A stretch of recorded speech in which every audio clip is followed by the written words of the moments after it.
안녕하세요. 책 읽어주는 스님 시간입니다.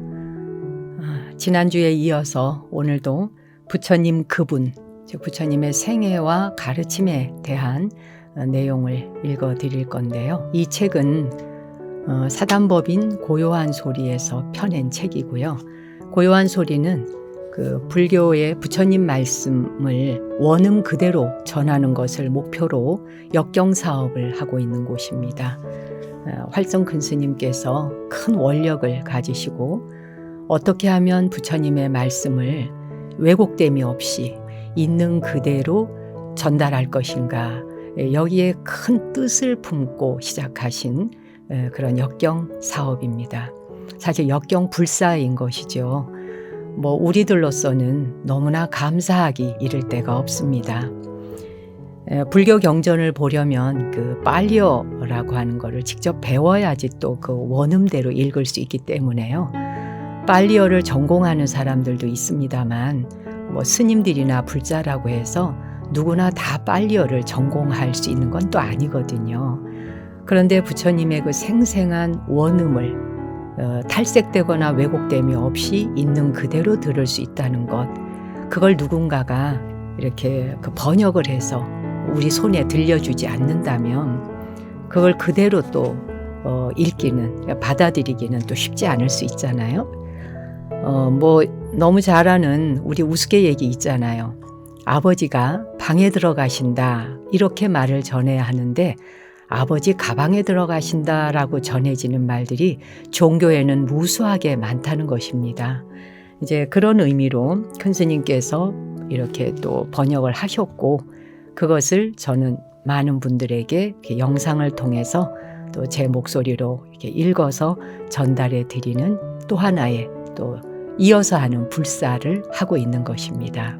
이 고요한 소리에서 펴낸 비록 작지만 이 책자 안에 담겨져 있는 내용들은 너무나 그 밀도가 있고 그리고 정확한 길을 제시하기 때문에 등대 삼아 가도 된다 하는 믿음이 있습니다. 그래서 법륜 시리즈의 첫 번째인 부처님이라는 분, 그분에 대한 이야기를 읽어드리고 있는 것입니다. 지난주에 이어서 오늘은 부처님께서 이제 그 깨달음을 얻으신 뒤 내가 이 깨달은 내용을 사람들에게 이야기하면 이 사람들이 내 말을 알아들을까? 그러다가 삼매, 선정 삼매 속에서 세상을 관하여 관찰해 보시니 여러 인간 종이 있다는 거, 중생들이 천차만별이구나 하는 걸 아시게 되죠. 연못에 이제 비유를 들자면 누구는 그 연못 속에 푹 들어가 있는 연꽃과 같고, 또 어떤 사람은 그 연못 수면 위에 이렇게 살랑살랑 올라와 있는 연꽃과 같고, 또 어떤 사람은 그 수면 위에 쑥 올라와 있는 연꽃과 같아서 한마디 말을 해주면 준비되어 있는 자, 알아들을 자들, 수면 위로 올라와 있는 그런 준비된 사람들도 있다. 그리고 수면에 찰랑찰랑 다 있지만, 연꽃이 다 있지만 한마디 말을 해주면 방편을 따라서라도 또 진리를 향해서 걸어갈 자가 있다. 이런 것을 이제 굽어서 살펴보고 아시게 되잖아요. 그래서 이제 용기를 내시는 거죠. 만 중생의 안녕과 행복과 안락을 위해서 내가 법을 펴야 되겠다라고 이제 뜻을 세우시고, 또 두루 살펴보니 먼저 이 법을, 스승님들에게 이 법을 전해야겠다라고 했는데 두 분은 이미 돌아가셨고, 그래서 이제 함께 공부했었던 5 비구를 찾아서 녹야원으로 가시게 되잖아요. 이제 그것이 일대사 하나의 사건이 됩니다. 그게 바로 초전법륜, 최초로 법의 수레바퀴를 굴리셨던 일이 바로 이 인류의 정신적, 의식의 차원을 고도로 끌어올린 하나의 대단한 사건이었던 겁니다. 거기서부터 이제 부처님의 교화 사업이 시작됩니다. 오늘은 교화 사업에 대한 부분부터 낭송해 드리도록 하겠습니다. 부처님의 교화 사업.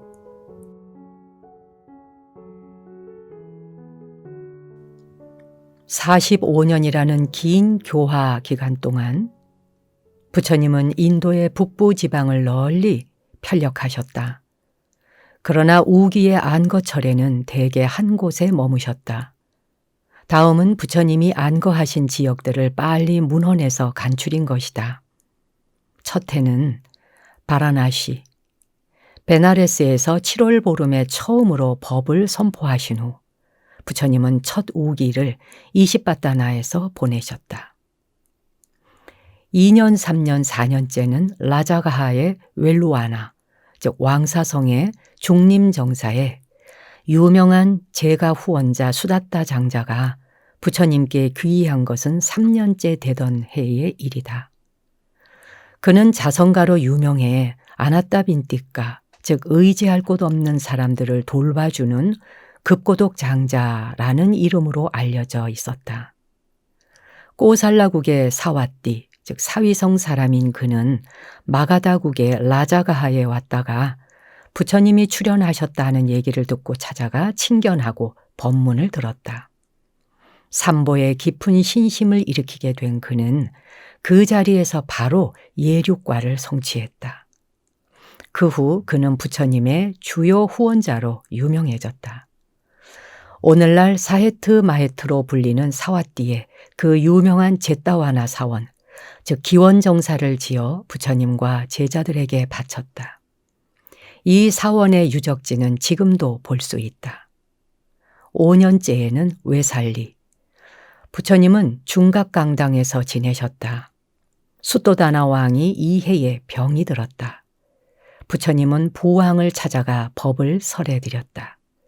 법문을 들은 왕은 완전한 청정, 아라한과를 얻었고 일주일 동안 해탈의 즐거움을 누린 후에 입적했다.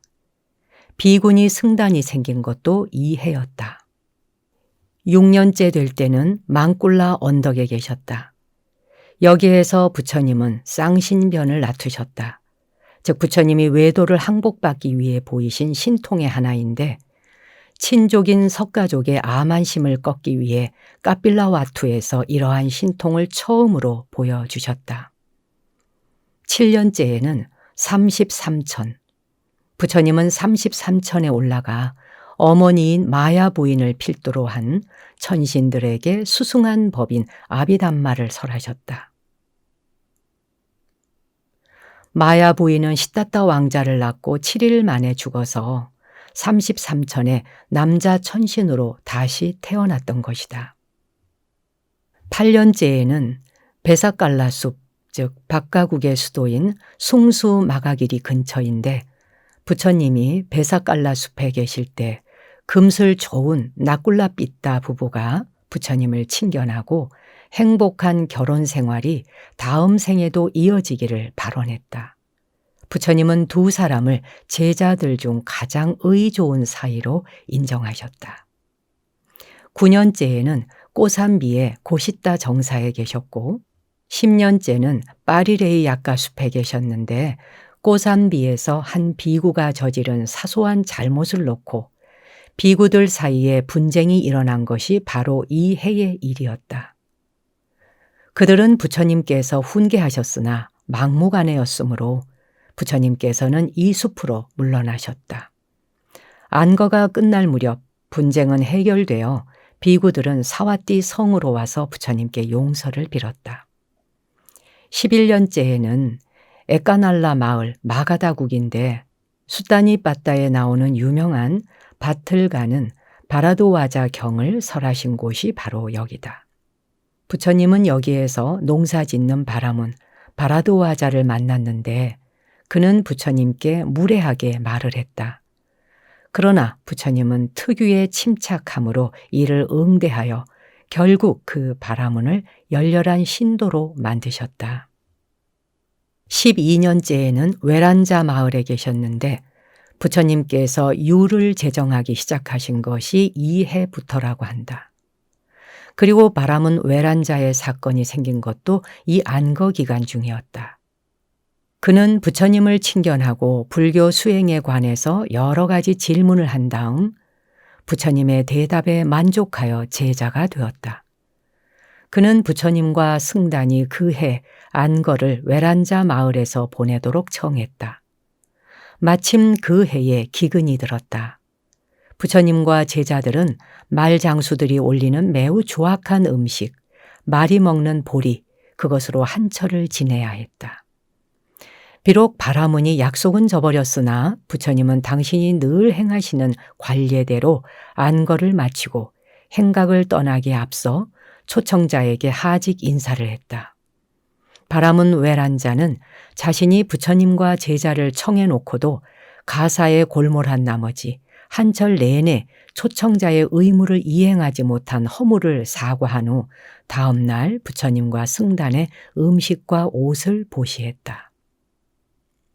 13년째에는 짤리가시 부근에 있는 짤리아 바위산에 계셨는데 이 철에는 메기야 장로가 부처님의 시봉을 들었다.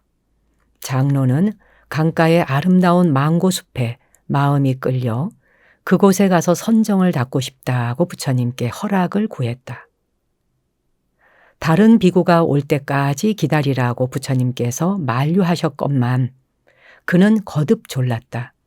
마침내 부처님의 허락을 받고 그곳에 갔지만 장로는 뜻밖에도 선정은커녕 감각적 쾌락, 악의, 해악심 따위에 시달리기만 하다가 실망해서 돌아왔다. 그러자 부처님께서는 이렇게 말씀하셨다. 메기야여, 성숙하지 못한 사람의 마음이 성숙하는 데는 다음에 5가지가 도움이 된다. 첫째, 선지식인 좋은 벗. 둘째, 기본적 계율에 따른 덕 있는 행위. 셋째, 탐욕을 멀리함, 고요, 멸진, 깨달음, 그리고 열반으로 이끌어주는 훌륭한 조언. 넷째, 나쁜 생각들을 버리고 건전한 생각들을 지니려는 노력. 다섯째, 현상의 발생과 소멸을 분명히 보는 지혜의 획득이 바로 그것이다. 이 예비 수행은 보다 높은 단계의 선정을 익히기 위해 반드시 닦아야 한다고 부처님은 말씀하셨다. 14년째에는 사와띠의 제따와나 정사에 계셨다.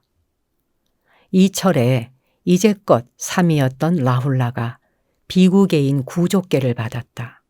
율장에 따르면 구족계는 20세가 되어야 받을 수 있는데 라훌라 존자가 그 나이가 된 것이다.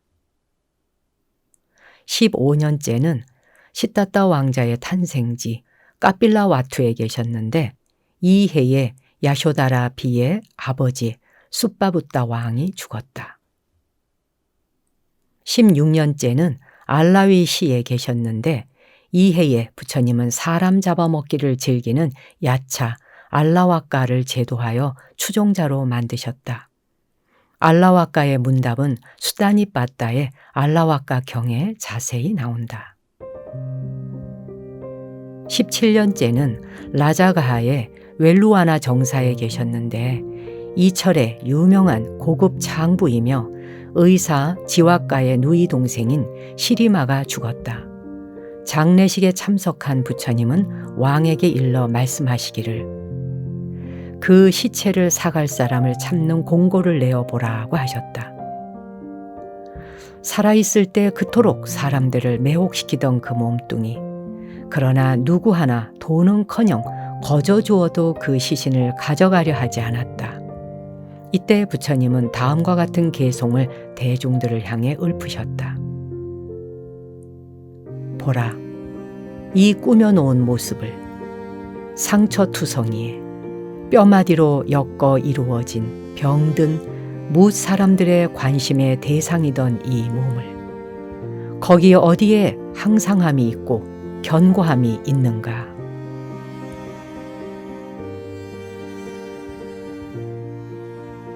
(18년째에는) 짤리아 바위산에 계셨는데 이 철에 한 직조공의 어린 딸이 부처님을 친견하고 죽음의 마음챙김에 대해서 가르침을 받았다. 이 가르침을 잊지 않고 부지런히 닦았던 소녀는 다음에 다시 친견했을 때 부처님이 던지신 4가지 질문에 정확히 대답했다. 소녀의 대답은 매우 철학적이어서 부처님 말씀을 깊이 생각해 보지 않았던 사람들은 그 의미를 이해하지 못했다.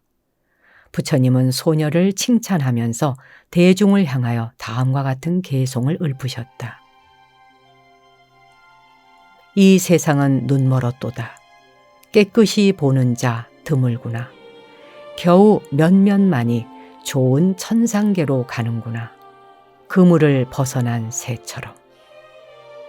소녀는 법을 듣고 성위의 첫 단계 예류과를 성취했다.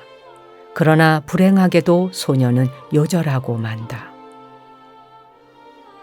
소녀와 부처님 간의 문답은 다음과 같다. 어디서 왔느냐? 모르옵니다. 어디로 가느냐? 모르옵니다. 모르느냐?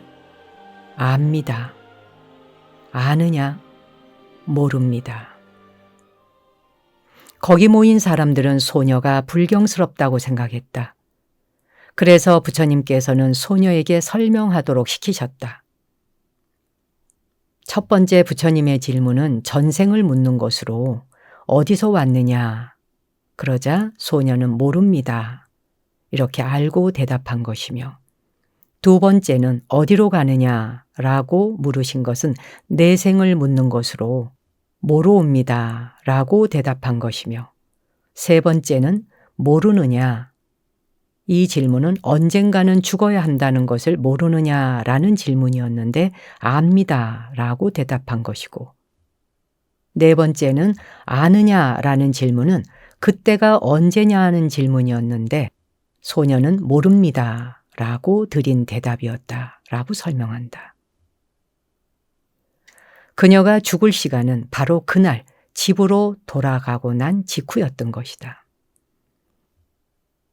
19년째에는 짤리아 바위산에 계셨고 20년째는 라자가하의 웰루아나 정사에 계셨다.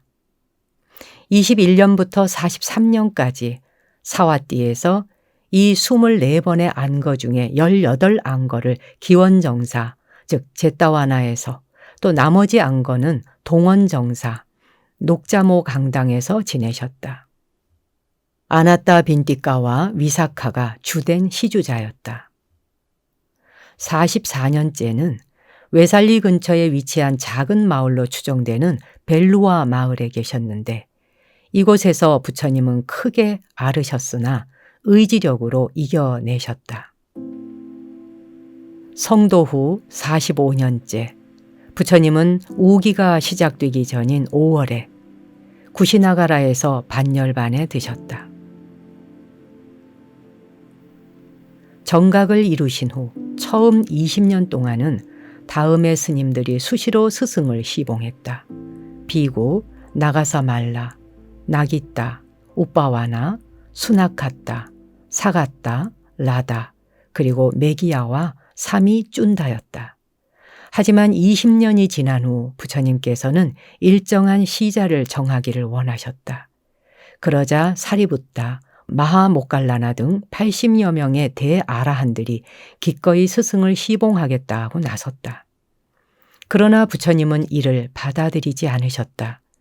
부처님께서는 이들이 당신을 시봉하기보다는 인류에게 직접 보다 큰 봉사를 해야 한다고 생각하셨음에 틀림없다. 그러자 장로들은 줄곧 침묵만 지키고 있던 아난다 장로에게 시자로 받아주실 것을 청해보라고 권유했다. 아난다 장로의 대답이 흥미롭다.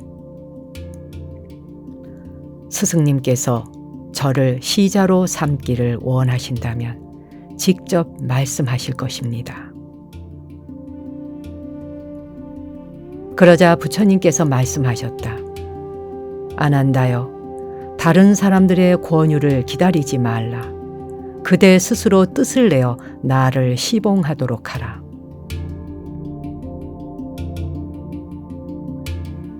부처님의 깨달음과 아라한의 깨달음. 완전한 깨달음, 즉 4가지 성스러운 진리의 발견과 실현은 결코 신의 섭리에 의해 선택된 어떤 특정인의 특권도 아니고 인류사에 되풀이될 수 없는 일회성의 일도 아니다. 완벽한 청정과 지혜를 구하여 열심히 노력하고 또 성불의 필수 요건인 10바라밀과 8가지 성스러운 길을 불퇴전의 의지로 닦아 나아가는 사람이라면 누구나 성취할 수 있는 것이다. 아득한 먼 옛날에도 여러 부처님들이 있었고 또 미래에도 필요성이 있고 조건이 성숙되면 부처님들이 나타나실 것이다. 그러나 우리가 먼 미래까지 생각할 필요는 없다. 지금 우리의 이 시대에도 불사의 문은 여전히 활짝 열려 있다.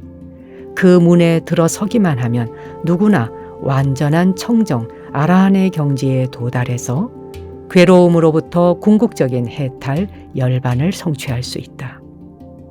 번뇌로부터 벗어나 해탈을 얻었다는 점에서 이 사람들은 당신과 조금도 다를 바 없다고 부처님은 다음과 같이 장엄하게 선언하셨다.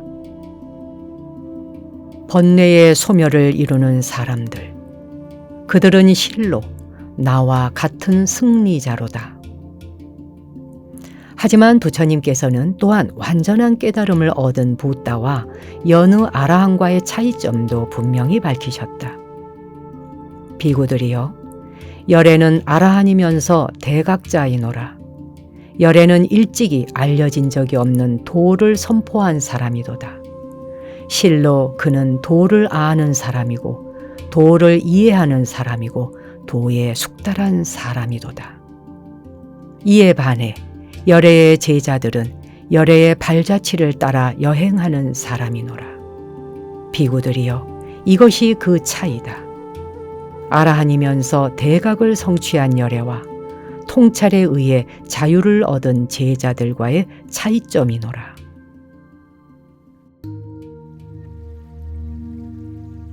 정법의 특징. 무지함이라는 어두운 구석도 없고 신비라는 얽힌 거미줄도 없으며 비밀로 가득 찬 뿌연 방도 없다. 부처님의 가르침에는 비밀스런 교리, 감추어진 교의는 없다. 그 가르침은 대낮의 햇빛처럼 열려 있고 수정처럼 명백하다. 부처님께서 선포하신 법과 율은 열려 있고 가려져 있지 않고 빛난다.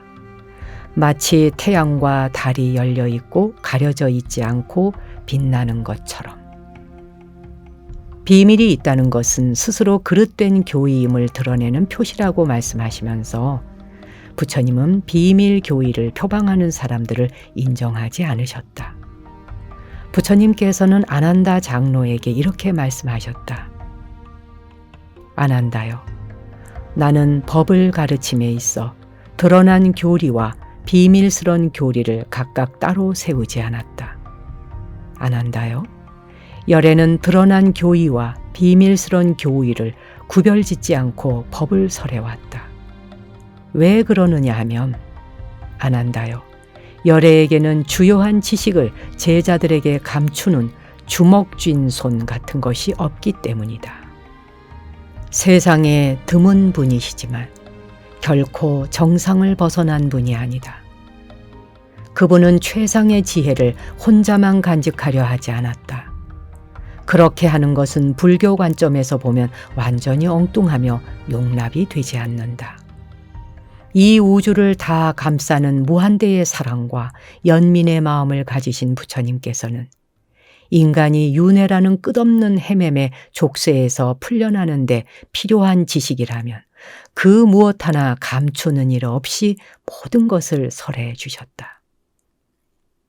부처님의 가르침은 눈 있어 볼 수 있고 마음 있어 이해할 수 있는 사람이라면 누구에게나 처음부터 끝까지 모두 열려 있다. 또 불교는 어떤 사람에게도 총검이나 대포를 들이대고 믿음을 강요하지도 않는다. 강요에 의한 개종은 불교도들 사이에서는 알려진 적이 없으며 부처님의 가르침과도 모순된다. 필딩홀이라는 사람은 그에 져서 어느 민족의 넋에서 부처님의 자비정신에 관해 이렇게 적고 있다. 불교 전쟁이란 있을 수 없다.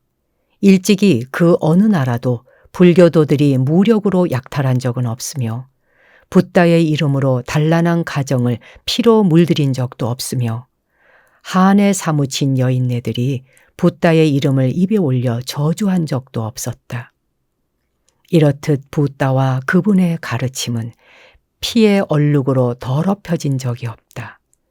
붓다야말로 사랑으로 이루어진 평화, 베풀므로 이루어진 평화, 연민으로 이루어진 위대한 평화를 가르치신 분이며 이러한 그의 가르침은 너무나 분명하기 때문에 잘못 이해한다는 것은 있을 수 없다.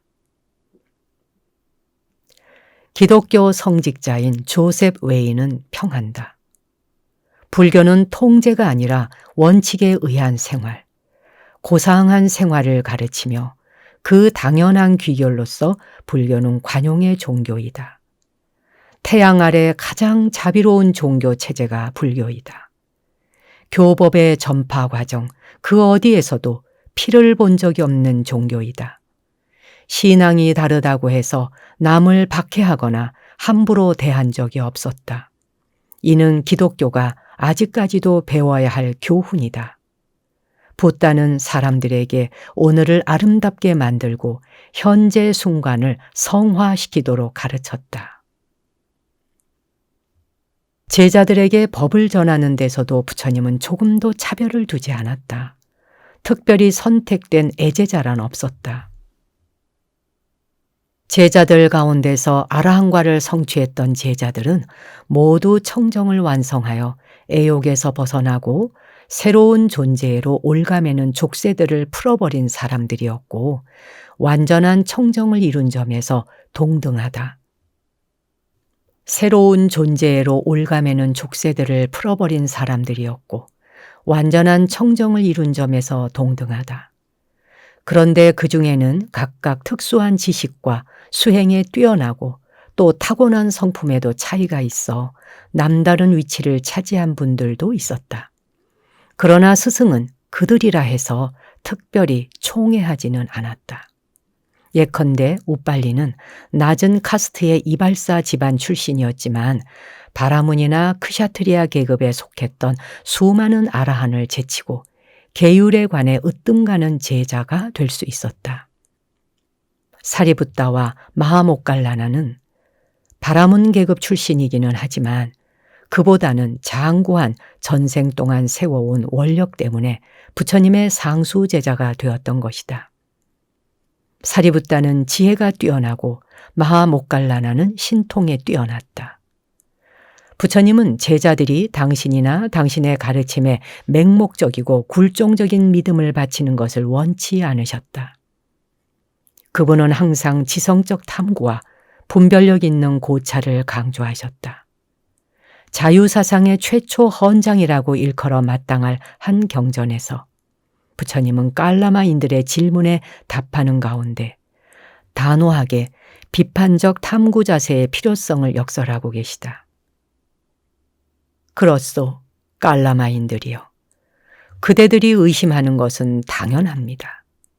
그대들은 세상의 평이나 구전, 풍문에 이끌려서도 안 되고 또 종교의 경전에 쓰여 있다고 해서 아니면 단순히 논리나 유추만으로 또는 외양만을 취하여 또는 어떤 이론에 미루어 볼 때 타당하다고 해서 또는 그럴싸한 가능성 때문에 능력 있어 보이는 사람이 말했다고 해서 또는 이 사문은 우리의 스승이다 하는 생각 때문에 끌려가서는 안 됩니다.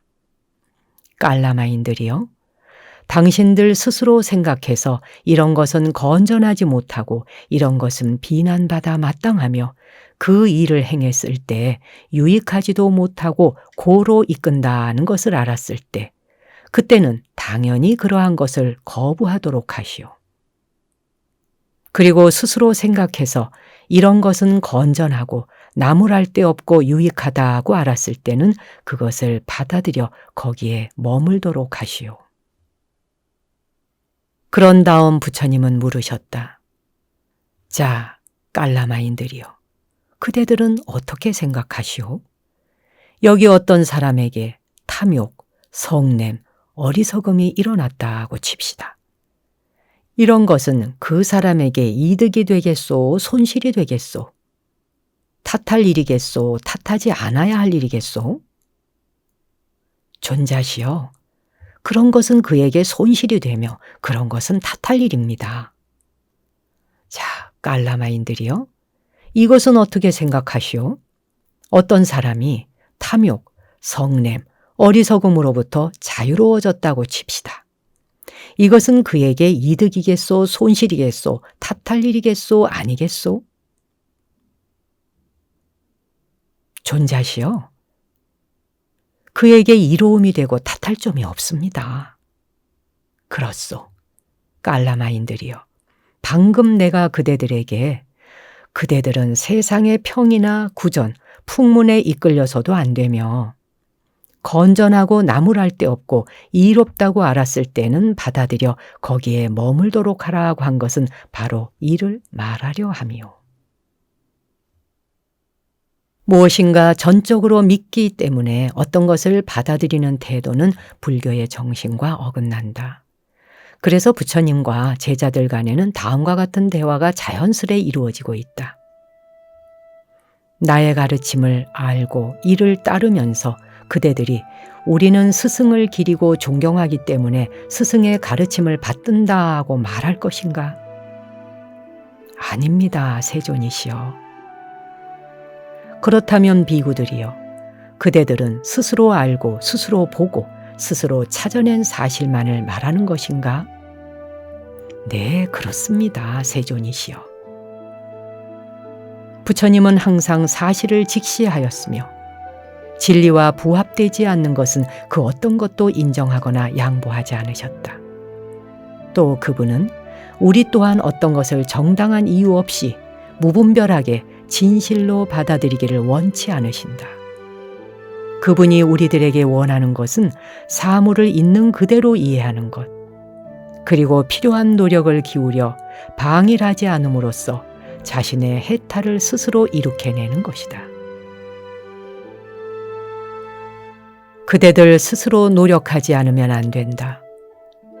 열애들은 다만 길을 가리킬 따름이다. 그대 스스로가 자신의 섬이 되라. 그대 스스로가 자신의 피난처가 되라. 남을 피난처로 의지하지 마라.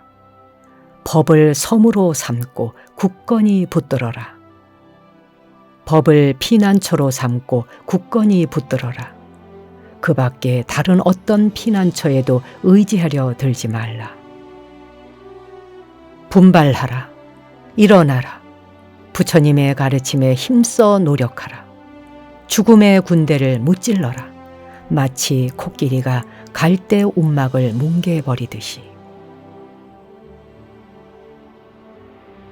이렇게 말씀하시는 부처님이야말로 사상 최초로 인류에게 해탈은 스스로 찾아야지 그 어떤 구원자에게, 그것이 인간이든 또는 신이든 간에 의존해서는 안 된다는 것을 가르쳐 주신 분이다. 남이 우리를 낮은 단계의 삶에서 높은 단계로 끌어올려주고 또 궁극적으로 해방시켜준다는 관념은 우리를 게으르고 나약하며 무기력하고 어리석게 만들기 쉽다. 이런 종류의 신앙은 품위를 떨어뜨리고 도덕적 존재로서 인간이 바랄 수 있는 위험을 여지없이 짓눌러버린다. 깨달으신 분께서는 당신을 따르는 사람들에게 자립심을 기르도록 권하셨다. 우리는 타인으로부터 간접적인 도움을 받을 수는 있다. 그러나 고로부터의 해방은 각자가 스스로 자신의 행위를 갈고 닦음으로써 나름대로 이루어내지 않으면 안 되는 것이다.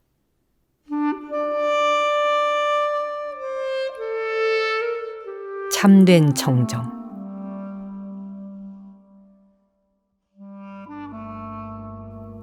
불교 사상에서 신앙심이나 외경심 같은 것은 사실을 이해하는 데 아무런 역할도 하지 못한다. 법의 진리성은 오로지 통찰을 통해서만 파악될 수 있을 뿐이며 그 어떤 존재, 즉 그 정체를 우리가 알건 모르건 간에 그 존재에 대해 맹목적인 믿음이나 외경심을 갖는다고 해서 파악할 수 있는 것이 아닌 것이다. 진리를 이해하는 접근 방식으로서 찬성하지 않았을 뿐 아니라 소득 없는 의례 의식에 집착하는 것도 반대하셨다. 단식이라든가 강에서 목욕한다든가 동물을 희생으로 바친다든가 그 밖에 이와 유사한 행위들은 겉으로 씻어내는 행위에 불과할 뿐 참다운 의미에서 인간을 정화시키거나 성스럽고 고귀하게 만드는 데 도움이 되지 않기 때문이다. 부처님과 바라문 순달리까 바라도와자 사이에 이런 대화가 있은 적이 있다.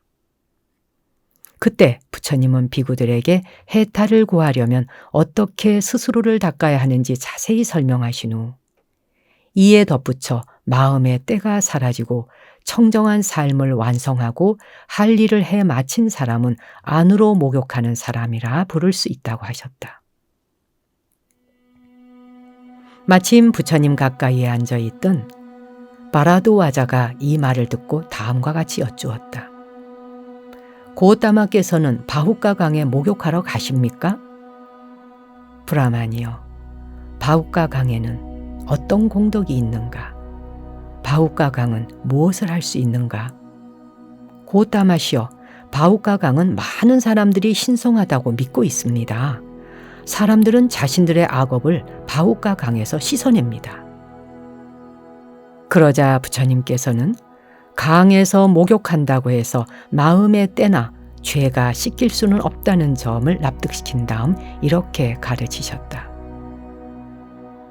바라문이여, 이 법과 계율에서 목욕하면 어떤 존재든 안락함을 얻을 것이다.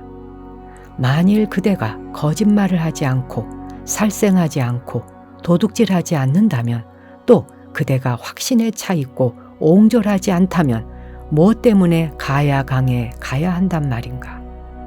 그대 집에 있는 우물물 또한 가야의 물과 다를 바 없지 않은가?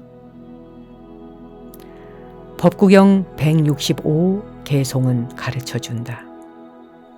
악을 행하는 것도 자신이요, 스스로를 더럽히는 것도 자신이며, 악을 범하지 않는 것도 자신이요, 스스로를 정화시키는 것도 자신이다.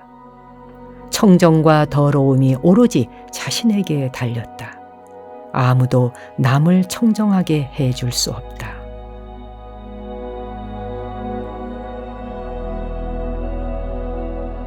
카스트 문제. 카스트 체제는 당시 인도의 바라문 계급에게는 사활이 걸린 중대 관심사였으나 부처님은 이 제도가 인간의 존엄성을 해치는 것이라 하여 철저히 반대 입장을 취하셨다. 따라서 이 제도에 대해서는 무시하는 태도로 일관하셨다. 승단에서는 모든 카스트가 화합하여 하나가 되었으니 이는 마치 여러 강물이 바다에 들면 하나가 되는 것과 같았다. 그들은 출가 전의 이름도 카스트도 종족도 모두 버리고 한 공동체의 구성원으로 살아갈 따름이니 그것이 쌍가, 승가이다. 승가의 모든 구성원의 평등함에 대해서 이렇게 말씀하신다. 비구들이여, 마치 겐지스, 야무나, 아찌라와띠, 사라부, 마히와 같은 큰 강이 바다에 이르면 이전에 각각 이름이 사라지고 대항으로 불리듯이 비구들이여, 네 계급 카스트의 사람들이 열애가 설한 법과 계율 아래에서 집을 떠나 집 없는 사문이 되면 이전에 각각의 이름이 사라지고 수행자 석가의 아들로 불린다. 일찍이 이처럼 분명히 밝힌 인종주의와 인종차별주의에 대한 불교의 입장은 오늘날 유네스코가 채택한 도덕적이며 과학적인 입장과 같다. 부처님의 혈통을 묻는 바라문 순달리까 바라도와자에게 부처님은 이렇게 대답하신다. 나는 바라문도 왕자도 농부도 그 밖에 무엇도 아니오. 세상의 모든 계층을 다 안다오. 그러나 알기에 나는 내 길을 자아를 멸한 사람으로서 가고 있다오. 집 없이 누더기 걸친 채 머리를 깎고 나는 홀로 내 길을 걷소. 조용히 나의 출신을 묻는 것은 부질없을 뿐. 또 한 번은 카스트를 믿고 건방을 떠는 한 바라문이 서라, 이 깎아중아, 멈추어라, 노예 계급에도 들지 못하는 이 천민 하고 부처님을 모욕한 일이 있었다. 스승께서는 조금도 언짢은 기색 없이 점잖게 대답하셨다. 출신 때문에 천민이 되는 것이 아니오. 출신 때문에 바라문이 되는 것도 아니오. 행위가 사람을 천민으로도 만들고 행위가 사람을 바라문으로도 만드는 것이오. 그러고서 천민의 특징이 정말 무엇인지 자세히 설명해 주셨다. 마침내 오만하던 바라문은 부처님의 말씀을 알아듣고 뉘우치며 부처님께 귀의했다. 부처님께서는 승단의 고귀한 삶을 실천하기에 적합한 사람이라고 생각되면 그 사람의 카스트와 계급을 가리지 않고 누구든지 문을 활짝 열고 받아들이셨다. 그래서 미천한 계급의 출신으로 후에 승단에서 두각을 나타낸 사람들도 많았다. 이런 면에서 볼 때 부처님은 그때껏 카스트와 계급으로 사분오열되어 있던 사람들을 관용과 화합으로 서로 함께 어울리도록 노력하신 당대 유일한 스승이셨다. 승단의 계율에 관한 한 최고 권위자였던 우빨리는 원래 이발사였는데 이 직업은 비천한 계급의 사람이 종사하는 가장 천한 직업의 하나였다. 후에 아라한이 된 수니따도 천한 직업인 청소부 출신이었고 비구니 가운데 뿐나와 뿐니까는 노예 출신이었다. 리스 데이비스 부인에 의하면 수행의 결실로 깨달음을 성취한 비구니의 8.5%가 글도 배우지 못한 천대받던 카스트 출신이었다고 한다. 제자들, 수제자들. 마가다국의 수도 왕사성 라자가하는 부처님께서 대각을 이루신 후 먼저 찾으셨던 지역 중의 하나이다. 출가 초기 수행 시절에 부처님은 세니아 빈비사라 왕에게 대각을 성취하면 꼭 라자가하를 찾겠노라고 약속한 적이 있었다. 빈비사라 왕은 부처님을 뵙게 되자 크게 기뻐하여 그 자리에서 가르침을 받은 다음 바로 제가 신도가 되었다. 부처님을 열렬히 신봉하게 된 왕은 며칠 후에는 자신의 유희공원으로 쓰던 웰루아나 동산을 부처님께 바쳐 머무시도록 했다. 당시 왕사성인 라자가하는 새로운 사조의 중심지로 많은 철학 유파가 번성하고 있었다. 그 중에 산자야라는 사상가가 이끄는 학파는 추종자가 250명이나 되었다. 이들 중에 우빠띠사와 꼴리따는 나중에 부처님께 귀의하여 두 상수 제자가 되었으니 사리붓다와 마하모칼라나가 바로 그들이다. 그들이 부처님을 만난 인연은 다음과 같다. 어느 날 라자가하의 거리를 거닐고 있던 우빠띠사는 한 사문에 엄숙한 용모와 고요하고도 위험 있는 거동을 보고 크게 감명을 받았다. 과거 수많은 생을 통해 완성을 성취하고자 노력해온 우빠띠사의 끊임없는 노력이 이제 바야흐로 결실을 맺을 순간에 이르렀음인지 이날따라 그 사문의 모습은 우빠띠사의 마음을 유달리 사로잡았다. 이 사문은 다름 아닌 부처님 최초의 5 제자 중 한 사람으로 아라한과를 성취한 아사지 비구였다.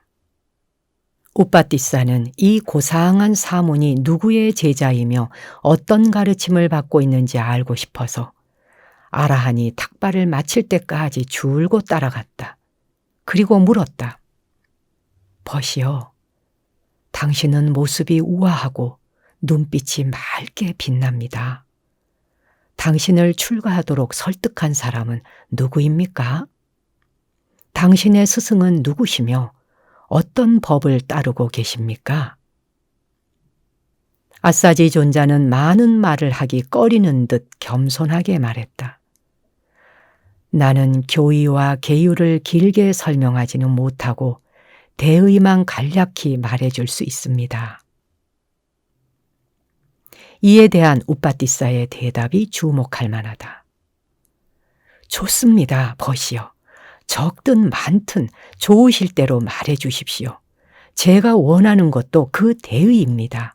장황한 말이 왜 필요하겠습니까?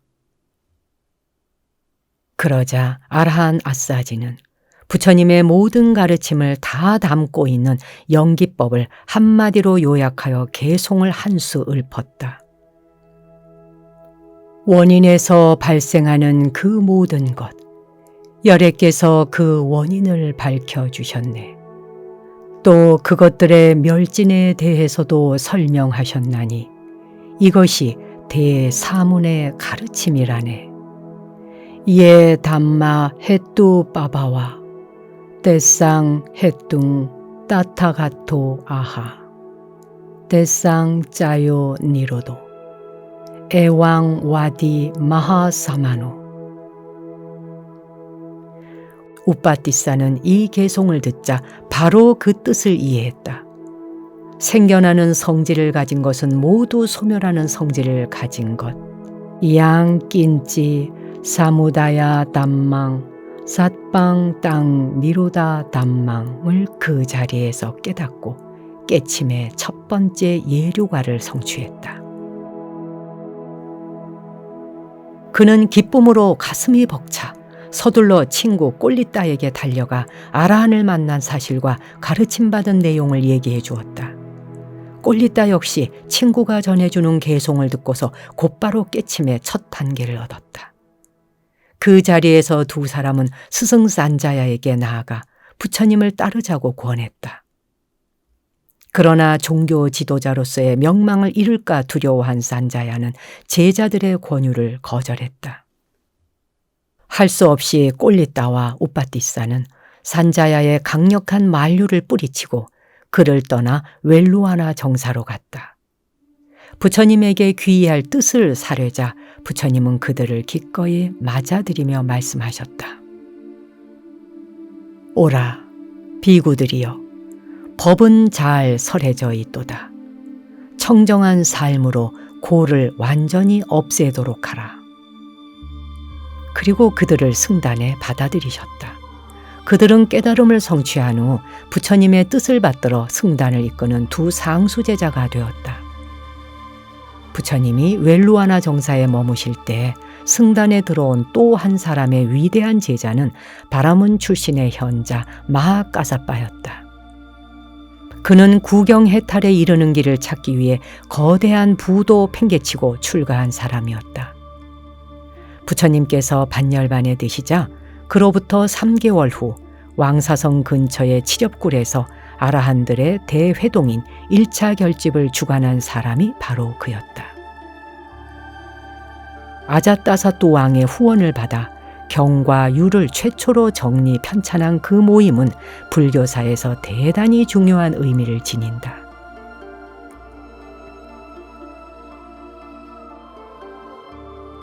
비구니 승단. 초기에는 승단이 남자로만 구성되었었다. 이는 부처님께서 여자가 승단에 들어오는 것을 꺼리셨기 때문이었다. 하지만 제가 여신도 가운데는 세속을 벗어나 청정한 삶을 살아가기를 소망하는 신심 깊은 여인들이 많이 있었다.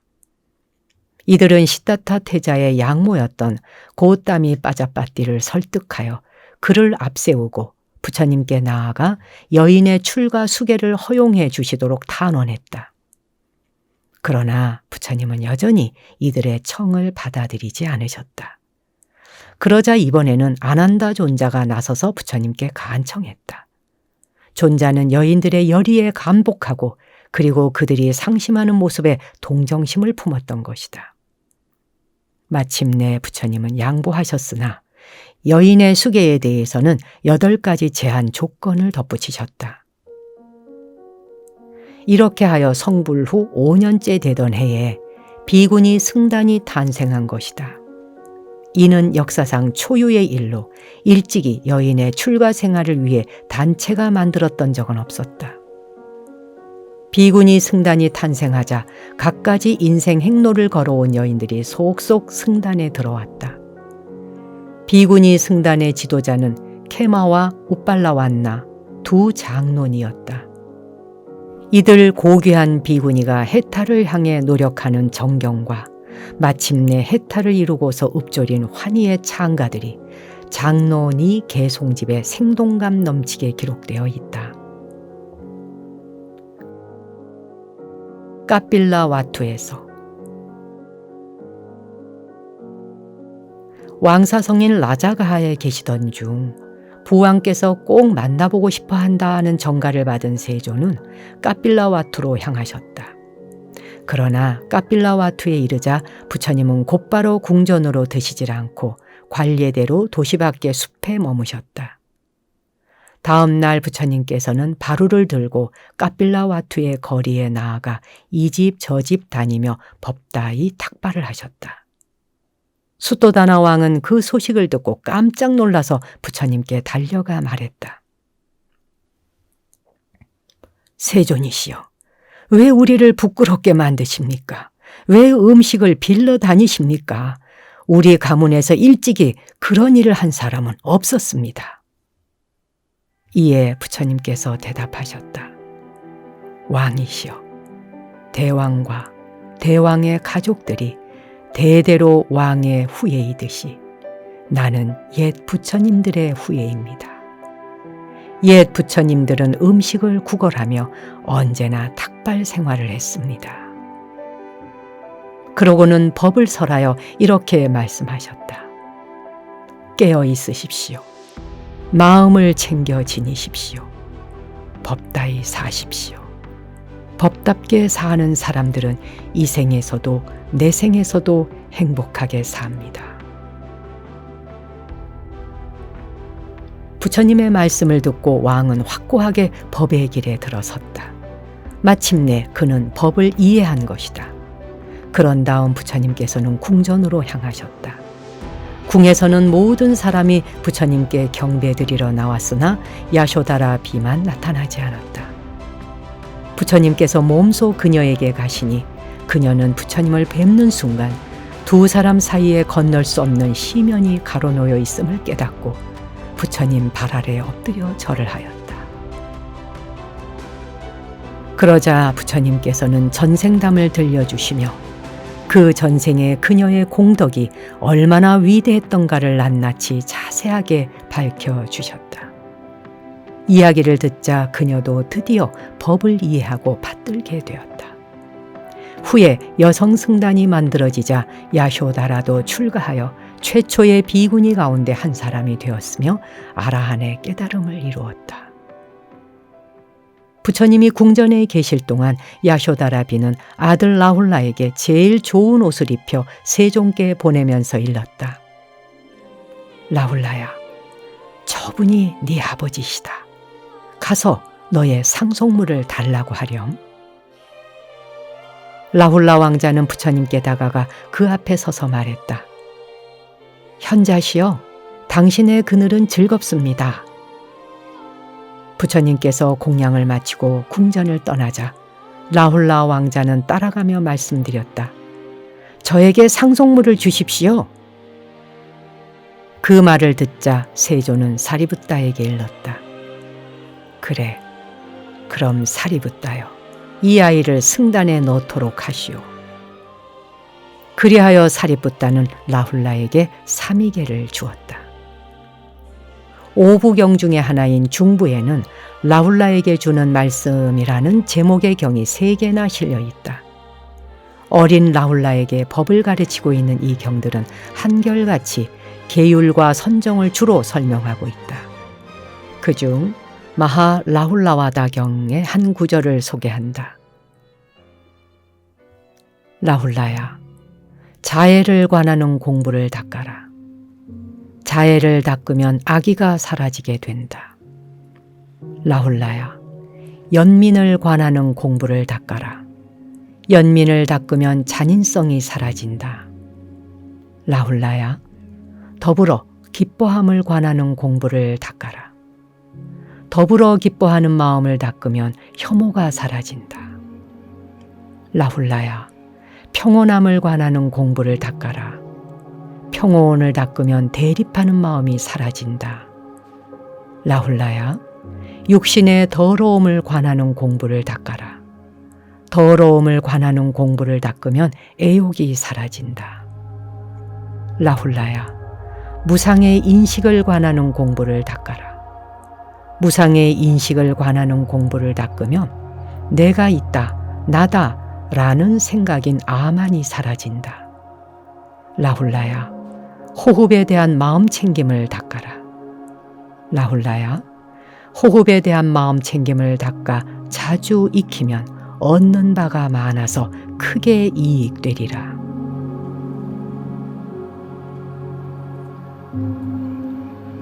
불전에 나오는 여인들.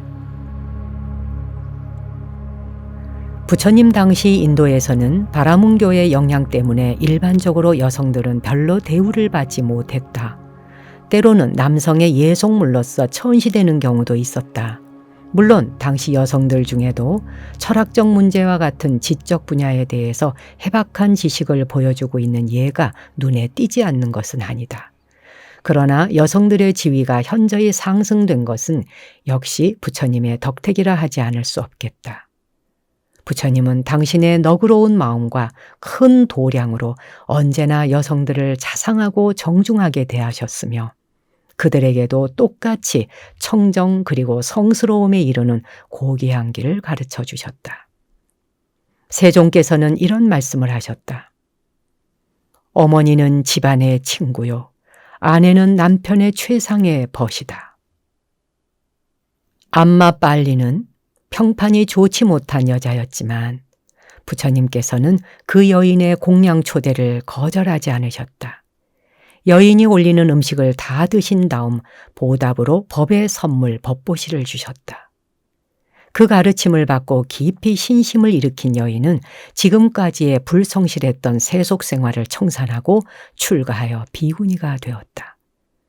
그리고 열심히 정진한 끝에 드디어 아라한의 경지에 이르렀다. 부처님이 그 크신 자비심으로 여인들을 도와주신 예로서 끼사 고따미의 얘기를 빠뜨릴 수 없다. 불교의 지혜와 자비를 가장 단적으로 드러내 보여준 감명 깊은 일화이기 때문이다. 사와띠 태생인 끼사 고따미는 고따마 집안이었고 따라서 부처님과는 친척이 되는 셈이다. 몸이 너무나 야위고 연약해서 사람들이 말라깽이라는 뜻으로 끼사 고땀이라고 불렀다. 여인은 부유한 상인의 아들과 결혼해서 사내 아이를 낳았다. 그러나 아기는 걸음마도 하기 전에 갑자기 병에 걸려 죽어버렸다. 아기의 죽음은 어머니에게 형언할 수 없는 비탄을 안겨주었다. 오직 하나뿐인 외아들을 향한 한없는 모정 때문에 어머니는 아기가 죽었다는 사실을 도저히 믿을 수 없었다. 슬픔에 가슴이 미어져 정신이 나간 여인은 자기가 무엇을 하는지도 알지 못한 채 아기를 살려낼 약을 구하러 미친 듯이 여기저기를 쏘다녔다. 그러나 사와티 성의 어떤 의사도 죽은 시체에 생명을 불어넣어 줄 수는 없는 노릇이었다. 헤매던 끝에 마침내 부처님 앞에까지 이르게 된 여인은 죽은 아기를 세존의 발 아래 내려놓으면서 자기 아들의 생명을 살려달라고 애원했다. 대비주께서는 부드럽게 말씀하셨다. 누이여, 좋은 영약이 있느니라. 내가 그대의 고통을 치유해 줄 테니 가서 겨자씨를 얻어오너라. 그러나 고땀이여, 겨자씨를 얻을 때 사람이 죽은 적이 없는 집에서 얻어야 한다는 것을 잊지 않도록 해라. 그러자 고따미는 곧 마을로 달려가서 겨자씨를 구하기 위해 집집마다 찾아다녔다. 마을 사람들은 동정심에서 모두 겨자씨를 주려고 했다. 그렇지만 어쩌랴. 그 많은 집 가운데 어디에도 사람이 죽지 않았던 집을 찾을 수 없었다. 이렇게 오랫동안 헤매던 고따미는 마침내 죽는다는 게 얼마나 보편적인 사실인가를 알아차렸다. 이 세상의 모든 사랑스럽고 소중한 것들이 덧없다는 것을, 또 모든 만남은 이별로 끝날 수밖에 없다는 것을, 그리고 생명은 결국 죽음으로 끝난다는 것을 깨달았던 것이다. 슬픔에서 벗어나게 된 여인은 죽은 아기를 시체 안치장에 안치한 후 사원 쪽으로 발길을 돌리며 다음과 같이 읊조렸다. 모든 것은 무상하다는 이 법. 이는 마을의 법도 도시의 법도 아니네. 이 씨족의 법도 저 씨족만의 법도 아니네. 온 세상, 아니 천상세계마저도 이 법에선 벗어날 수 없네. 부처님의 지도하에 끼사 고따미는 무상이야말로 조건에 매인 모든 존재의 근본적인 특징이라는 것을 깨닫게 되면서 첫 번째 성위인 예륙과를 성취했다. 이 밖에도 부처님께서 삶에 갓난 신고로 고통받는 여인들을 위로하고 도와주신 예는 수없이 많다.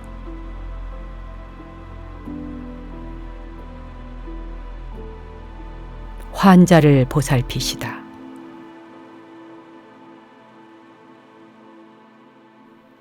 병든 사람들에 대한 부처님의 자비심 또한 각별하셨다. 한 번은 뿌띠까따 띠싸라는 비구가 궤양에 걸려 더러운 침대에 누워 신음하고 있는 모습을 보셨다.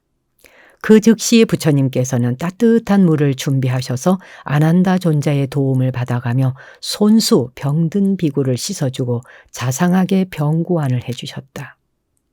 그런 다음 법을 설하시어 병자가 죽기 전에 아라한과를 성취하도록 도와주셨다.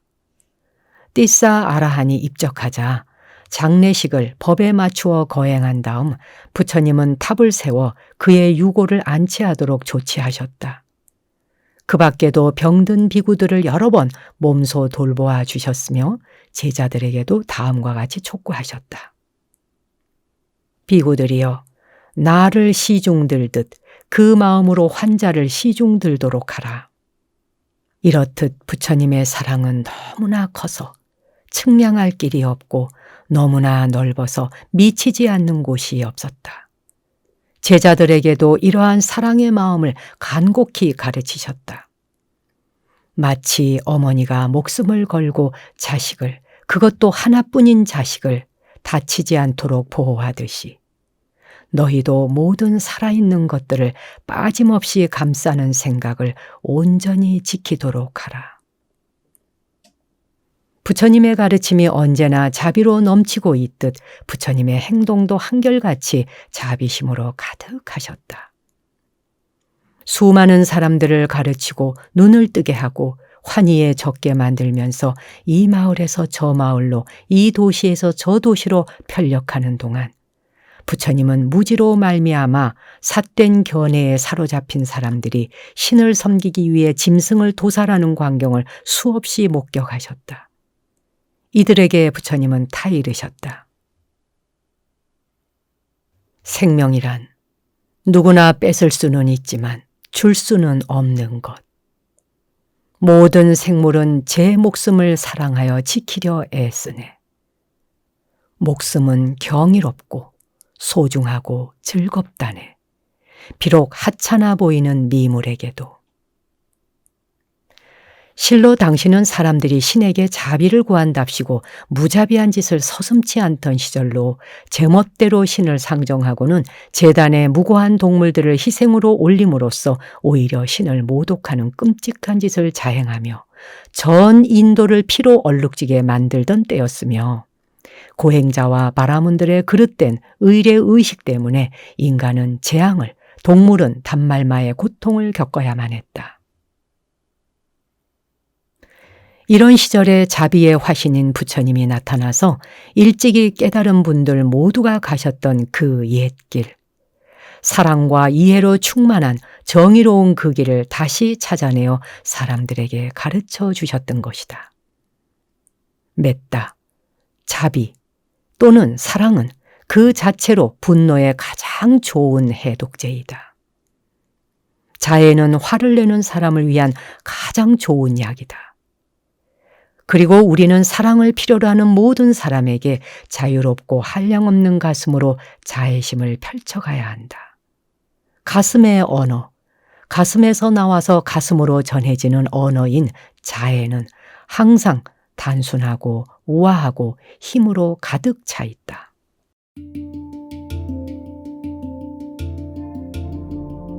평온과 침착. 득과 실, 명성과 악평, 칭찬과 비난, 고통과 행복 등등 온갖 생의 우여곡절이 부침하는 와중에도 부처님은 조금도 흔들리는 일이 없으셨다. 단단한 바위처럼 요지부동이셨다. 행복한 일이 생겼다고 해서 의기양양해하지도 않았고 불행한 일이 생겼다고 해서 의기소침해하지도 않았다. 물론 언쟁이나 적개심을 조장하는 일은 더욱 없었다. 비구들에게 이렇게 말씀하고 계신다. 비구들이여, 나는 세상과 더불어 싸우지 않노라. 세상이 나에게 싸우려 들 뿐이노라. 법을 설하는 자는 이 세상 그 누구와도 싸우지 않노라. 또 제자들을 이런 말씀으로 훈계하고 계신다. 비구들이여, 남들이 열애를 헐뜯고 법을 헐뜯고 승단을 헐뜯는다고 해서 그 때문에 난처해하거나 적대심, 악의 따위를 품어서는 안 되느니라. 비구들이여, 너희들이 그 때문에 못마땅해하거나 성을 내면 정신적 향상에 방해가 될 뿐 아니라 그들의 말이 어디까지 옳고 어디까지 그른지 판단할 수 없게 되고 만다. 너희는 그런 때에 사실이 아닌 것은 해명함으로써 모든 것을 분명히 밝혀주도록 해야 한다. 비구들이여, 또한 남들이 열애를 축혀 올리고 법을 축혀 올리고 승단을 축혀 올려 말하더라도 그것 때문에 마음이 우쭐해져서는 안 된다.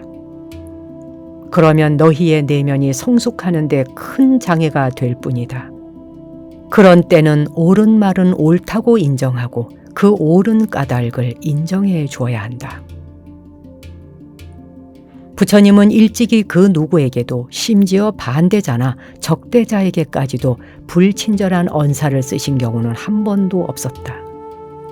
부처님과 법에 대해 반대하는 사람들이 있었지만 부처님은 결코 그들을 적으로 보지 않으셨다. 남들이 격렬한 어조로 비난해 올지라도 부처님은 성을 내거나 혐오감을 품거나 불친절한 말을 입에 올리지 않으셨다. 부처님은 이렇게 말씀하신다. 전장에서 코끼리가 날아오는 화살을 견뎌내듯 그처럼 나는 남들의 비방과 적대적 안색을 참아내리라.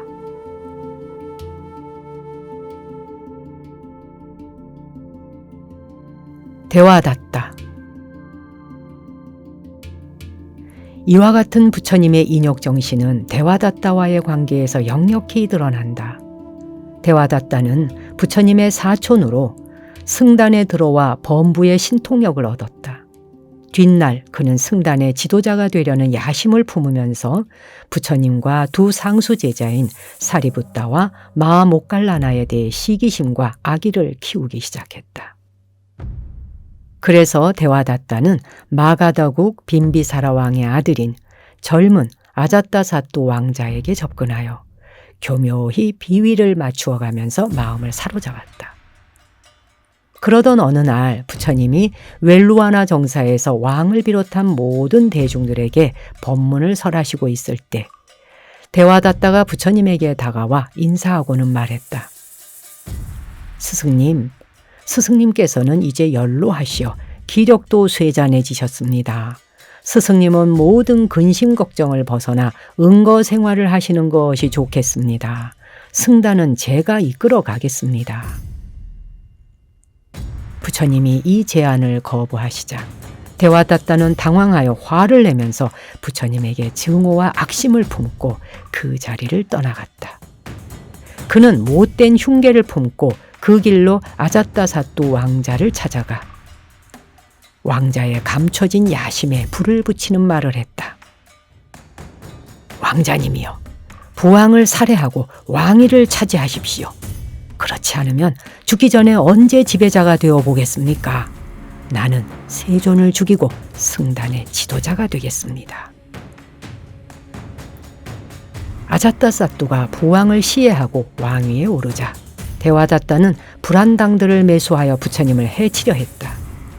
그러나 실패하자 다시 부처님이 라자가하에 있는 기자쿠타 언덕을 오르고 있는 기회를 틈타 그 자신이 직접 바위를 세차게 굴려 떨어뜨렸다.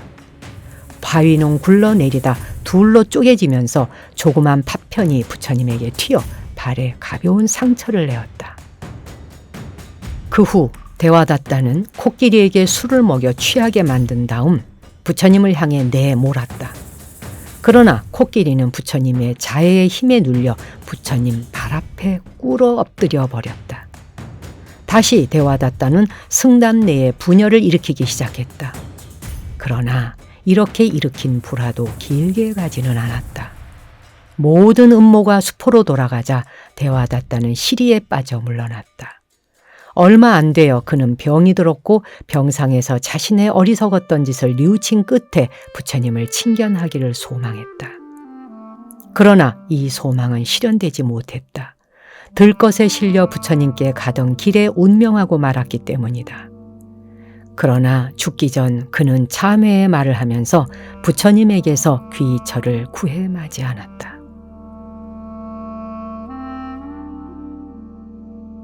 마지막 나날들.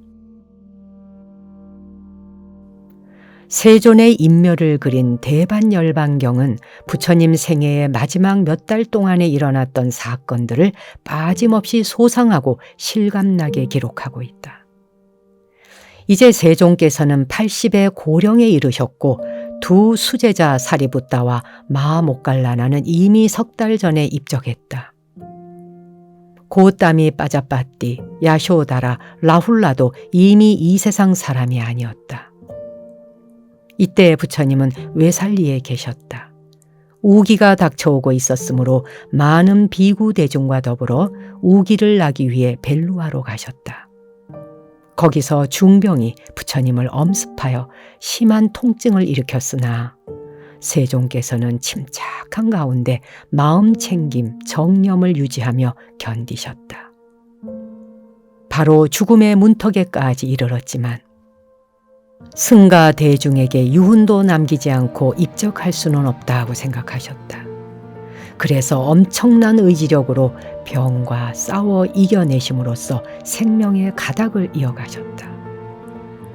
점차 병환이 호전되어 얼마간 회복되자 그분은 시자인 아난다 존자를 불러 이렇게 말씀하셨다. 아난다여, 이제 나는 늙고 나이도 찼다. 내 여행은 막을 내릴 때가 되었다. 수명은 다 되어 여든에 접어들었다. 아난다여, 낡은 수레를 굴리려면 가외로 신경을 많이 써야 되는 것처럼 열애의 육체도 의지력을 많이 기울여야 간신히 지탱할 수 있다. 열애의 육신이 편안하려면 열애가 바깥 경계에 마음을 써서 속세의 희노애락을 같이 나누어야 하는 이 고된 일을 그만두고 무상삼매에 들어 머물러 있어야만 한다. 아난다여, 따라서 그대 자신을 자기의 섬으로 삼을지니라. 그대 자신을 자기의 의지처로 삼을지니라. 남을 의지처로 기대서는 안 되느니라. 법을 섬으로 삼고 굳게 붙들지니라. 법을 의지처로 삼고 굳게 붙들지니라. 다른 어떤 피난처에도 의지하려 들어서는 안 되느니라.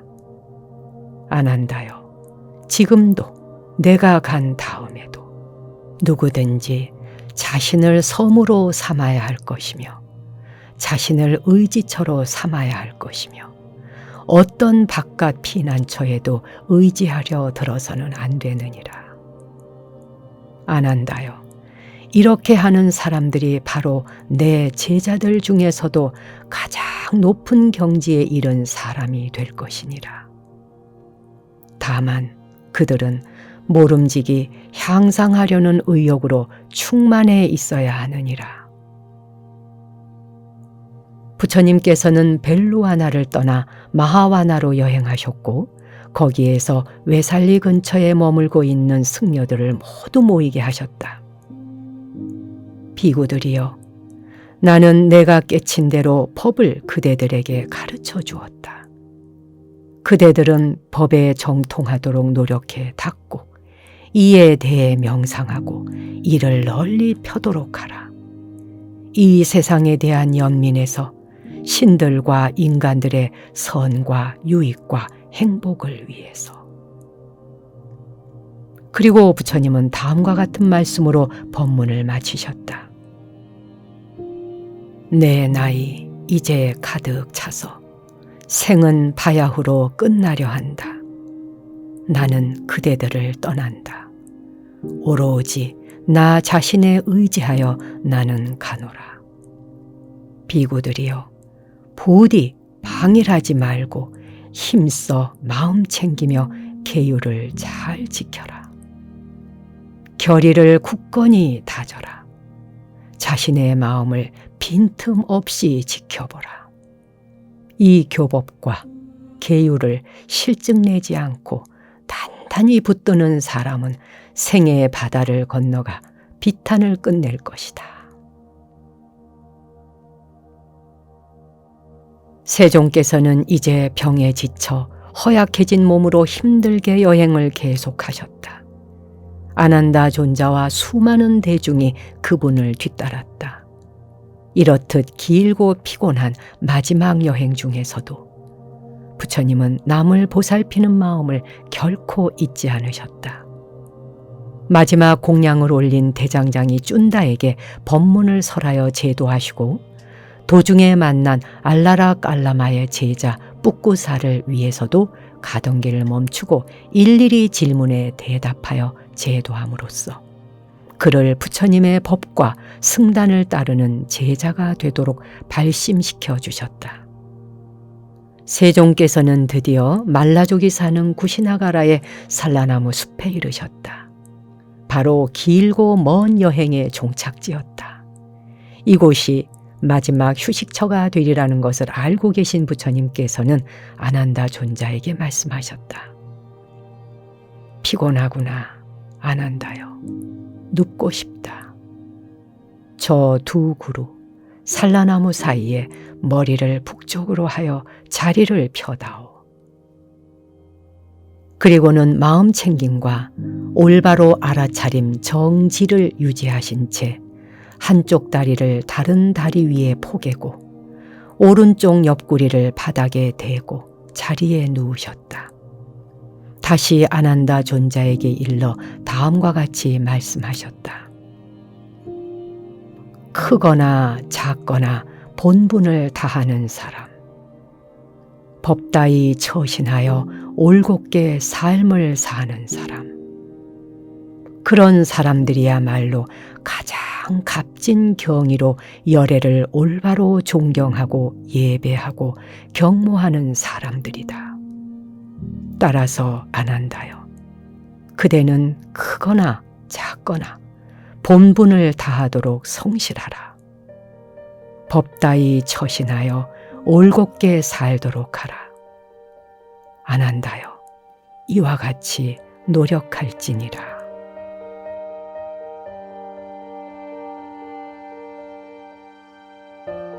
마지막 귀의자.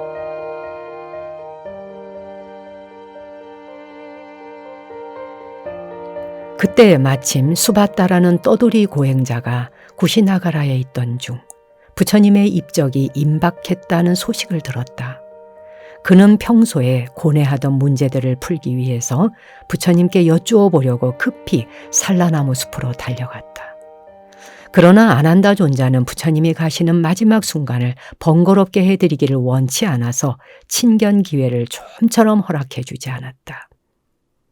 그들 간에 오고 가는 얘기를 어깨너머로 들으신 세종께서는 수받다가 순수한 구도심에 차 있으며 몇 마디만 일러주어도 깨달을 수 있으리라는 것을 바로 아시고는 아난다 존자에게 그를 보자고 이르셨다.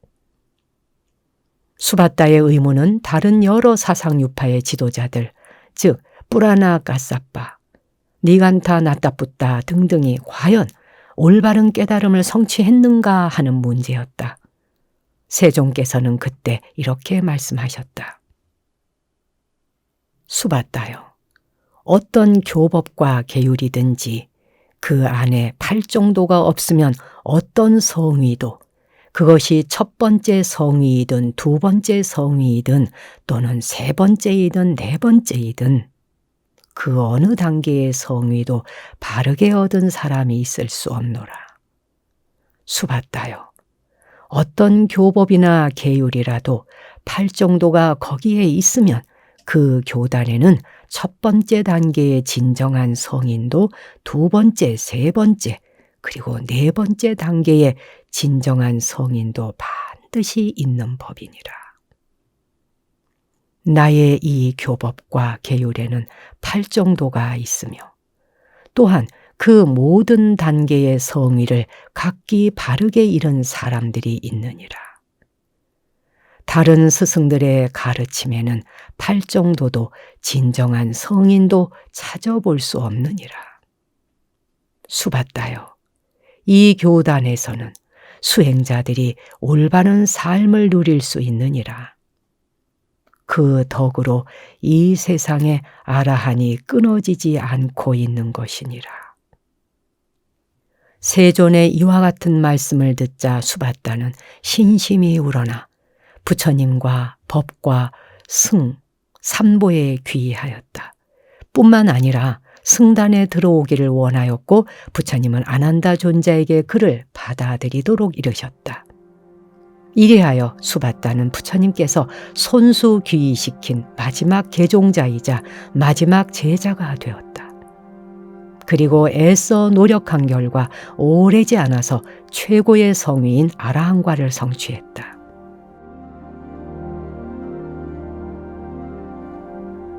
마지막 정경.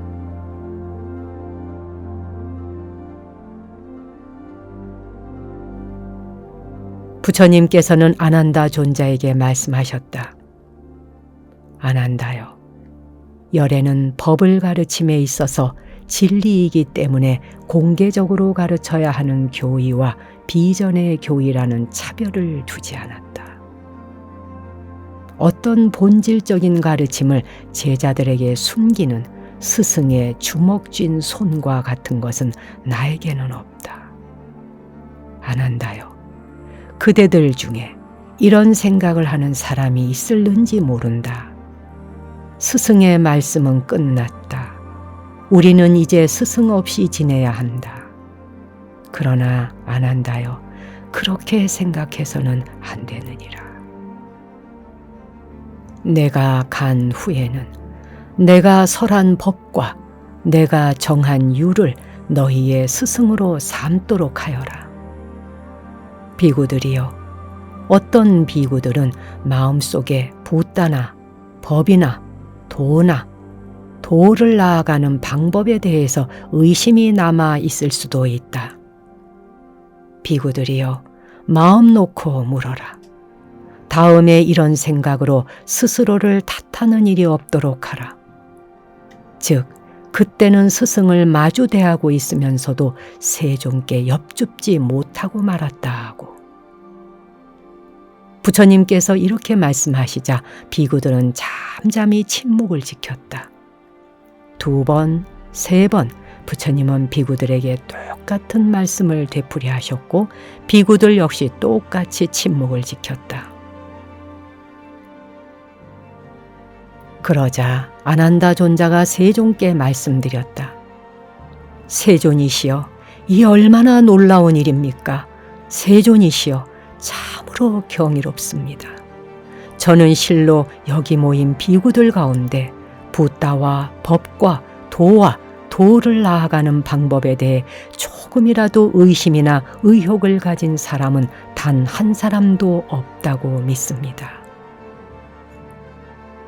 세종께서도 아난다 존자의 말을 승인하시면서 덧붙여서 여기 모인 모든 대중은 수행이 가장 뒤처진 사람까지도 장차 반드시 구경의 혜택을 얻게 되리라고 말씀하셨다. 그리고는 잠시 후 세종께서는 지금도 또 미래에도 당신의 가르침을 따르고 싶어하는 이 대중들에게 마지막 유훈을 남기셨다. 그럼 잘 들어라, 비구들이요. 내 그대들에게 간곡히 이르노라. 형성된 모든 것은 소멸하는 성질이 있다. 방일하지 말고 힘써 정진하라. 와야 담마 상카라. 아빠마 데나 쌈빠 데타. 이것이 부처님의 유훈이었다. 그러고서 부처님께서는 9단계의 선정에 차례대로 드셨다. 먼저 4가지 색계선에, 다음에는 4가지 무색계선에, 마지막으로 느낌과 인식이 소멸한 경지인 상수멸처정에 드신 것이다. 그런 다음 거꾸로 이 모든 단계를 거슬러 내려와 초선에 이르신 다음 다시 제4선에까지 올라가셨다. 평온에 기인하여 마음 챙김의 청정을 특징으로 하는 제4선에 다시 드시고는 곧바로 반열반에 드셨다. 부처님은 마침내 무여의 열반을 실현하신 것이다. 역사 기록을 아무리 찾아봐도 지고한 부처님처럼 카스트, 계급, 신앙 또는 성별에 관계없이 일체 중생의 행복을 위해 전 생애를 바친 인물은 달리 또 찾아볼 수 없다. 깨달은 그 순간부터 생을 마친 그 순간까지 그분은 인류를 향상시키기 위해 지칠 줄 모르고 온 힘을 쏟으셨다. 그분이 가시는 길을 가로막는 수많은 방해물과 불리한 조건에도 개의치 않으셨다. 또한 공익을 위한 노력을 잠시도 늦춘 적이 없었고 도덕적으로나 정신적으로 지쳐본 적이 없었다. 비록 육체적으로는 항상 건강하셨던 것은 아니지만 정신적으로는 언제나 또렷이 깨어 있어 활기에 넘치셨다. 오, 경탄스러운 승리자여. 지칠 줄 모르고 애쓰는 분. 모든 존재의 행복을 위해서, 모든 살아있는 생명의 안온을 위해서. 부처님은 이와 같은 분이셨다. 이제 부처님께서 반열반에 드신 지 2600여 년이 지났지만 그분의 사랑과 지혜의 메시지는 인류의 운명에 결정적 영향을 끼치면서 순수한 그대로 지금도 존재하고 있다. 부처님의 사리탑 앞에는 매일같이 꽃이 숲을 이루며 받쳐지고 있고 헤아릴 수 없는 수많은 사람들이 매일같이 보땀 사라남 갑차아미 나는 부처님을 피난처로 하겠습니다를 거듭 외우고 있다. 그분의 위대함은 약한 불빛을 흡수해버리는 태양과도 같이 오늘날에도 여전히 광명을 발하고 있고 그분의 법은 여전히 세파에 지친 순례자들을 열반의 안전과 평화 속으로 불러들이고 있다.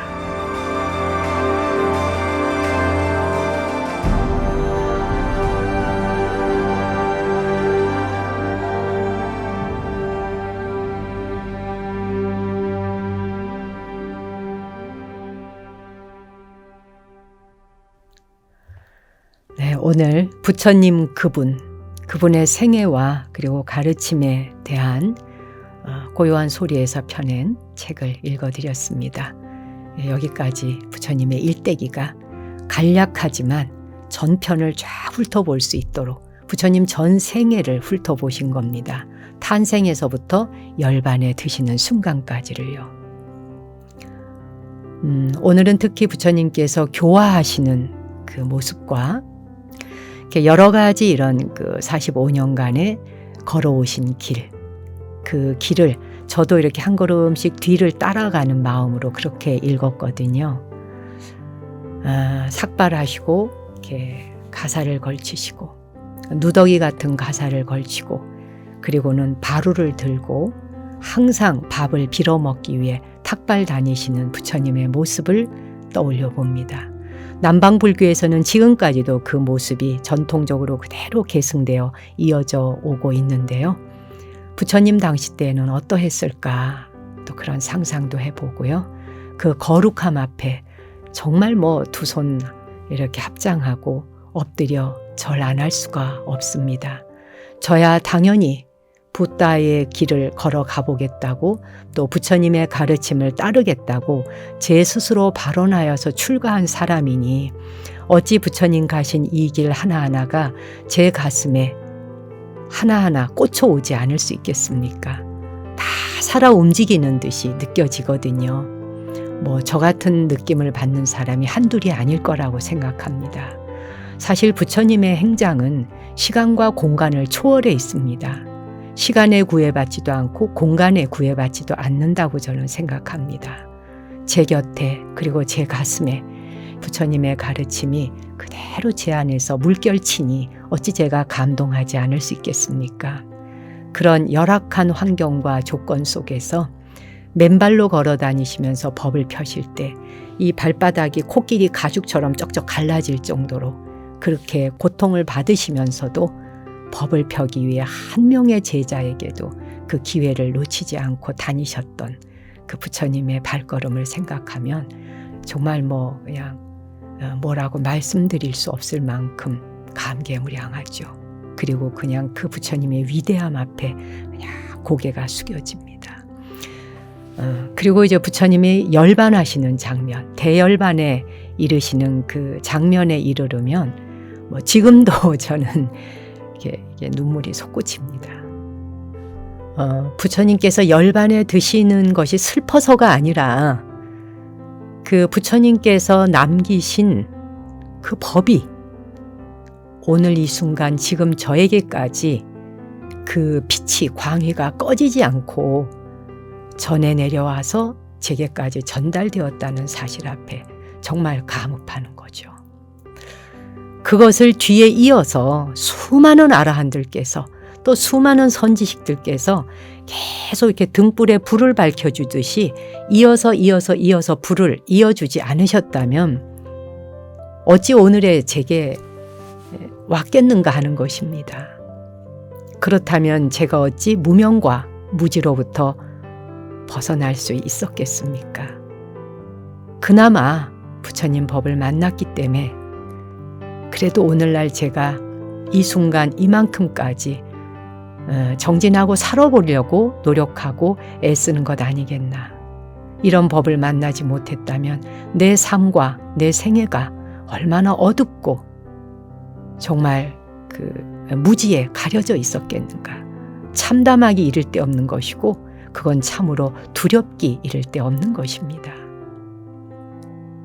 그래서 저는 부처님 열반에 드시는 장면에 이르르면 등이 정말 이렇게 쪼개지는 듯이 아프다 그러셨거든요. 알아나 내가 등이 쪼개지는 것처럼 아프다. 저기에 가사를 자리를 펴라. 그리고 그 자리에 누우셔서도 마지막 한 사람까지 제도하시고 승단의 귀의를 시키고 그리고는 혹시라도 내가 남긴 말 중에 너희들이 뭐 의심 가는 거 있거나 또 뭐 궁금한 거 있으면 다 말하라. 그 마지막에 숨이 끊어지는 순간까지 어찌 그런 말씀을 하실 수 있을까 하는 생각이 저는 드는 거죠. 근데 3번이나 제자들이 아무 대답이 없죠. 궁금하지 않아서가 아니라 또한 뭐 드릴 말씀이 없어서가 아니라 이미 다 말씀하신 거니까 여쭤볼 게 더 이상 없는 거죠. 이제 수행을 하느냐 못하느냐, 정진을 통해 열반에 들 수 있냐 없냐 하는 목만 남아있을 뿐인 겁니다. 왜냐하면 부처님께서는 나는 하나도 이렇게 주먹을 꼭 쥐고 내가 숨기는 거 하나도 없다. 내가 너희들에게 진리를 똑같이 역대 부처님들께서 깨달으신 가르침과 똑같이 내가 깨달았듯 그것을 너희들에게도 있는 대로 다 펼쳐서 보여주노라. 주먹진 손을 쥐고 있지 않다 열에는. 이 말씀이 얼마나 감동입니까? 그래서 제가 이 책도 또 여러 번 읽었죠. 근데 여러분에게 한 줄 한 줄 읽어드리면서 제 마음에 다시 이게 글자가 아니라 그냥 생생하게 부처님 살아서 제 앞에 딱 앉아서 말씀해 주시는 것처럼 생각하며 읽어드렸습니다. 정모가 방일하지 말고 정진하거라. 그 한 말씀을 제 가슴에 새기고자 하며 여러분들께서도 부처님 남겨주신 그 유훈 따라 자신을 섬으로 삼고 자기를 의지해서 이제 법의 가르침은 펼쳐 보여주셨잖아요. 그 법대로 사성제, 팔정도 그 법대로 마음 챙김하면서 한 걸음 한 걸음 걸어가며 반드시 마침내에는 모두가 깨달음 완성하기를 발언드리며 부처님 그분 생애와 가르침 이야기는 오늘 순서로 마치겠습니다. 들어주셔서 감사합니다.